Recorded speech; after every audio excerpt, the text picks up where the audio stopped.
Tonight, we need to talk about a clash that almost defines this moment in world politics: the president of a country under daily bombardment.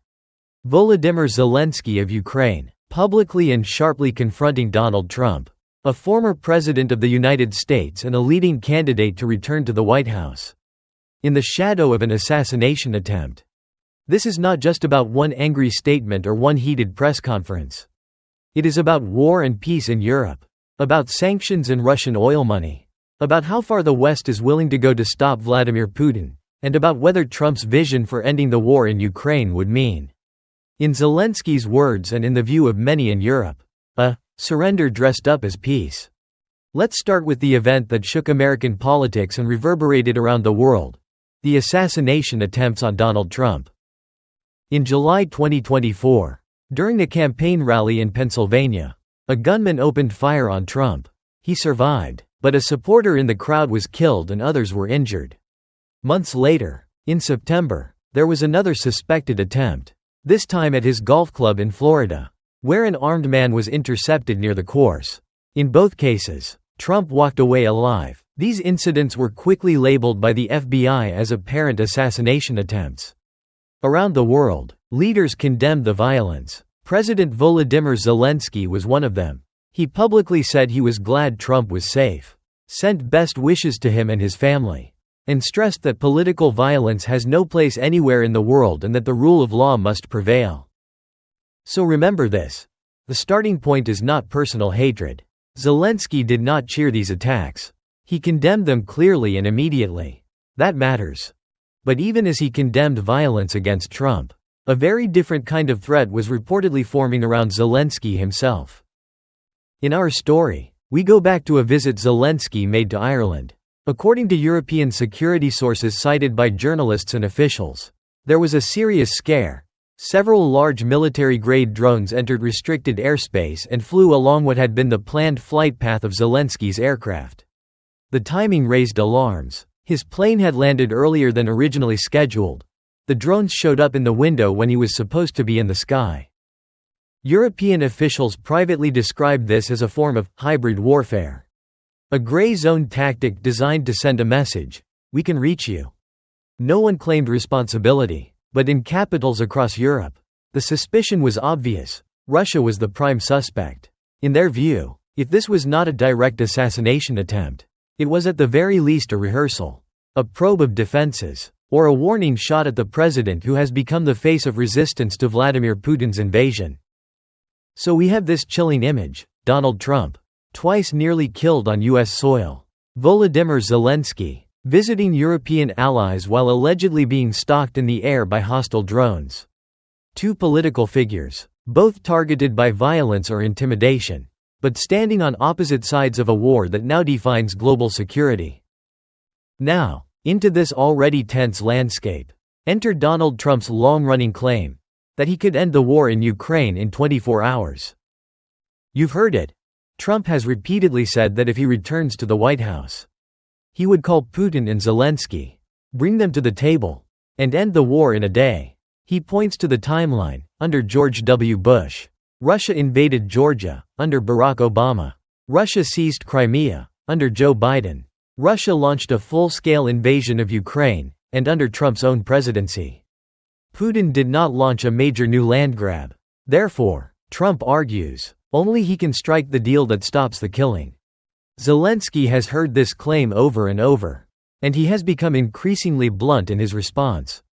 In interviews with Western media, Zelenskyy has essentially said, if someone says they can stop this war in 24 hours, they should come to Kyiv and explain exactly how.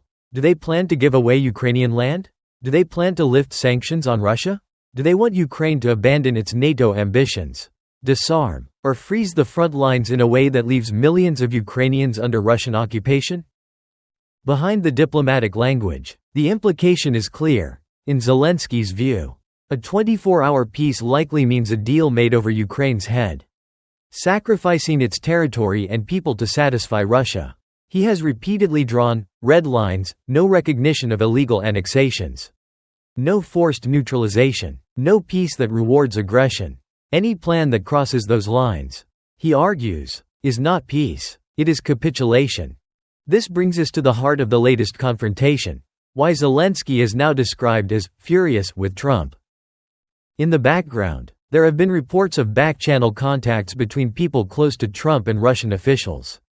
Businessmen Steve Witkoff and Jared Kushner, Trump's son-in-law, have featured in media coverage as figures talking to Moscow about possible frameworks for ending the war. European diplomats and Ukrainian officials fear that some of these unofficial proposals include things like cutting military aid to Ukraine, freezing front lines, or easing sanctions on Russian energy companies in exchange for a ceasefire. Zelenskyy has publicly insisted that no American politician, no European leader, has the right to negotiate over Ukraine's future without Ukraine directly at the table. Nothing about Ukraine without Ukraine has become his mantra. He warns that any plan that rewards the invader will not bring lasting peace, it will only invite the next war. And here is where Donald Trump's approach to Russia and sanctions becomes deeply controversial in Kyiv and across Europe. Sanctions on Russia's oil and gas sector are one of the pillars of Western pressure on the Kremlin. Oil money finances Russia's military machine. Every tanker that leaves a Russian port with discounted crude is effectively helping pay for missiles and drones that strike Ukrainian cities. In Europe, countries have moved, imperfectly, and not always consistently, toward cutting dependence on Russian energy. Some, like Poland and the Baltic states, have pushed hardest. Ukraine itself has tightened sanctions on Russian energy giants like Lukoil, banning the company from using Ukrainian territory as a transit route for oil deliveries to Hungary and Slovakia. This has caused real friction with some European neighbors that still rely heavily on that supply. But Kyiv's argument is simple: you cannot claim to support Ukraine and at the same time keep feeding cash into Russia's war machine. Now contrast that with signals from the Trump camp. Critics point to episodes where efforts were made, or at least discussed, to relax or soften sanctions on certain Russian companies, including those in the energy sector. They argue that Trump and his circle are consistently skeptical of sanctions, see them as bad for business, and are more open to deals that allow Russian oil and gas to keep flowing in exchange for vague promises of stability.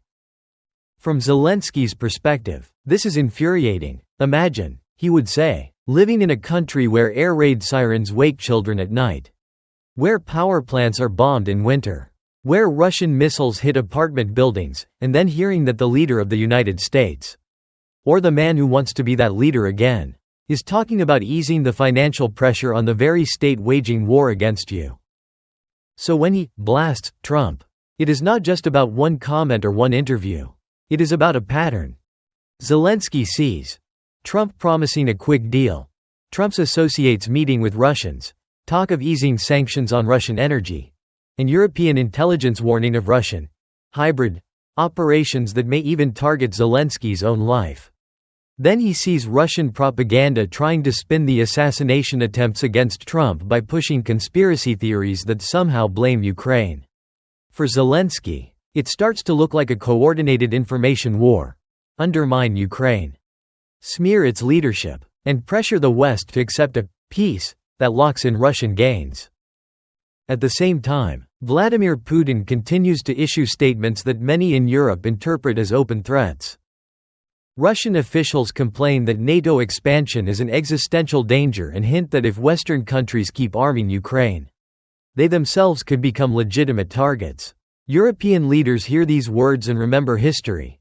The world has been here before, when appeasing an aggressive power only encouraged it to push further. Zelenskyy uses every meeting, every parliament he visits, to repeat his warning: if Ukraine falls or is forced into a humiliating peace, the war will not end. It will simply move closer to NATO's borders. He tells European lawmakers that money and weapons for Ukraine are not charity, they are an investment in their own security. This is also why the question of sanctions and Russian oil giants like Lukoil is so sensitive. European economies are slowly weaning themselves off Russian energy, some are almost free. Others are still struggling. Ukraine has taken painful decisions to block transits that used to bring in fees and influence. And yet, when there is talk of the United States under Trump being more accommodating to Russian energy, it sends a very clear message to Kyiv: your sacrifices might be undercut from across the Atlantic. Now, To understand Zelensky's anger properly, we also need to zoom out and look at the war's human cost and the legal dimension. What is happening to Ukrainian children? International organizations, Ukrainian authorities, and Western governments have documented cases of children being taken from occupied territories in Ukraine to Russia or Russian-controlled areas. Re-educated, given new identities, and placed into Russian families or institutions. The International Criminal Court has issued arrest warrants for President Vladimir Putin and Russia's Commissioner for Children's Rights over these deportations, describing them as potential war crimes. In the United States and Europe, lawmakers have held hearings, calling this a form of cultural erasure and even genocide, a deliberate attempt to erase Ukrainian identity in the next generation. Ukrainian officials speak of children who no longer remember their original names, who are told that Ukraine does not exist, that their parents abandoned them or were killed because of Kiev's Nazis. Now place that alongside political debates in Washington where some argue that the United States is doing too much for Ukraine, that aid should be cut, that sanctions on Russia should be relaxed in exchange for a deal. For Zelenskyy, who spends his days listening to stories of deported children, bombed maternity hospitals, and mass graves, this is not an abstract policy discussion. It is a moral test. So when Trump or his allies talk about making a quick deal, or we're out, as some reporting has put it, Zelenskyy hears something very specific: pressure to accept a settlement that may leave thousands of abducted children in Russia forever. That may leave millions of Ukrainians under permanent occupation. And that may normalize aggression as a successful method of changing borders. He has said repeatedly that any genuine peace plan must include the return of all deported children, the withdrawal of Russian forces, and binding security guarantees that prevent a new invasion in a few years' time. Without that, he warns, peace becomes a slogan with no substance. There is also the climate and energy dimension, which may seem like a side issue but is actually woven into this larger story of Russia. Sanctions and Western resolve. For decades, the world dealt with another slow-burning crisis, the hole in the ozone layer. That crisis had a relatively happy ending, at least so far. Governments came together, agreed on binding international rules, and phased out damaging chemicals. Scientists now say the ozone layer is healing. It is a rare example of global cooperation actually working. Compare that with the fight over fossil fuels, Russian oil and gas, and energy transition. Here, the picture is much messier. Some leaders push for clean energy, efficiency, and independence from autocratic suppliers. Others deride climate policies as job-killing regulation and promise to unleash American energy, which often means more drilling, more pipelines, and a slower transition away from oil and gas. Zelenskyy's case is straightforward. When the oil in question comes from Russia, every extra barrel sold strengthens an aggressor state. Sanctions that hit Russian energy profits are not just climate policy or economic policy, they are war policy. So if an American administration, especially one led by Trump, sends signals that it is willing to soften sanctions on entities like Lukoil in exchange for short-term market stability, many in Kyiv and Europe see that as weakening one of the few tools the West has that does not involve direct military confrontation. Let's bring this all together and look at the confrontation itself. Zelenskyy, speaking in Europe alongside leaders like Emmanuel Macron, has been unusually direct about his expectations from the United States.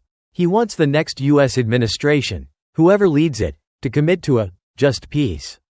Not just any peace. That means no forced territorial concessions, no backroom deals with Moscow, no freezing of the conflict that leaves Ukraine maimed and helpless. He wants strong security guarantees, long-term military support, and continued pressure on Russia's economy. When journalists ask him about Trump's claims, he does not attack Trump personally in crude terms, but he does challenge the substance. He says, if you have a plan, show it to us and to the world. If it respects our territorial integrity, our sovereignty, and our right to choose our alliances, we will listen, but if it involves trading away our land or our freedom, we will not accept it, even if that means standing alone. He has also acknowledged that Trump's voice matters in the United States, and there have been reports of phone calls and planned meetings. Zelenskyy wants to persuade Trump, or at least narrow the gap. Because Ukraine's survival cannot depend on one party or one president. It needs bipartisan, long-term support. On the other side, Trump presents himself as the only leader who can talk to Putin and cut through what he calls the deep state and globalist interests that, in his view, profit from war. He points to his record: no major Russian land grabs during his presidency. He says he wants to end the bloodshed and stop sending billions abroad while American cities struggle. Many of his supporters agree and see Ukraine aid as wasteful or corrupt. And that is exactly where this clash becomes bigger than two men. For Ukrainians, the fear is clear: a Trump administration that decides it is tired of funding the war. That pushes Kyiv to sign a ceasefire on Russia's terms.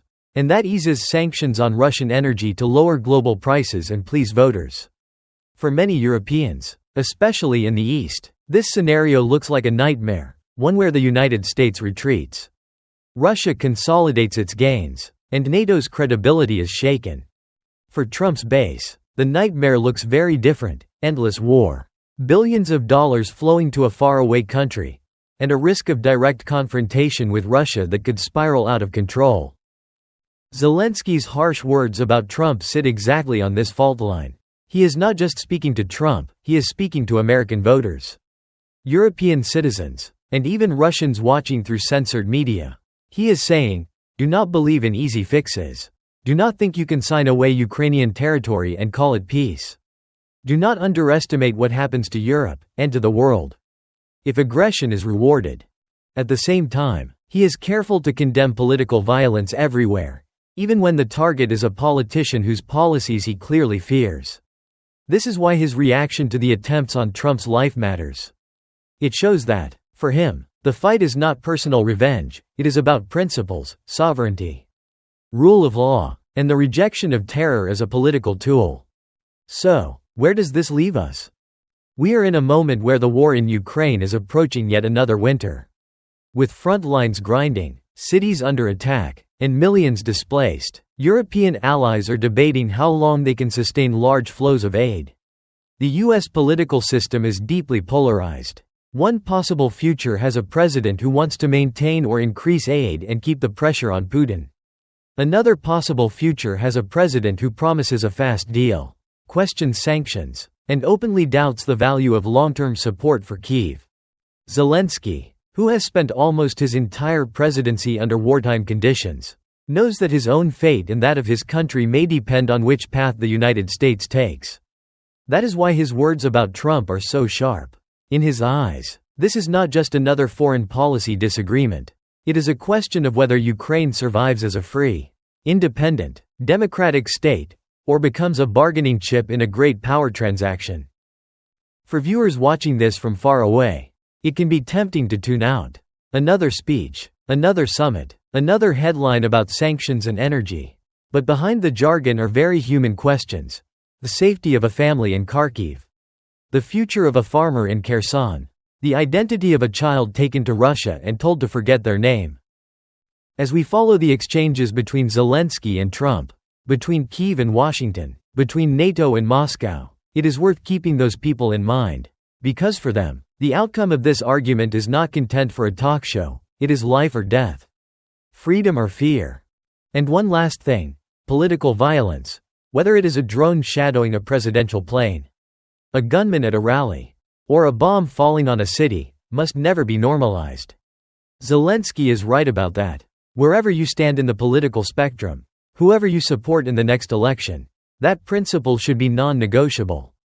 If you found this analysis useful, take a moment to reflect on how interconnected these events really are. An assassination attempt in Florida, drone scares over Europe, negotiations in Paris and London, debates in the US Congress, oil deals, sanctions, and the future of a nation fighting for its survival. They are all threads in the same story.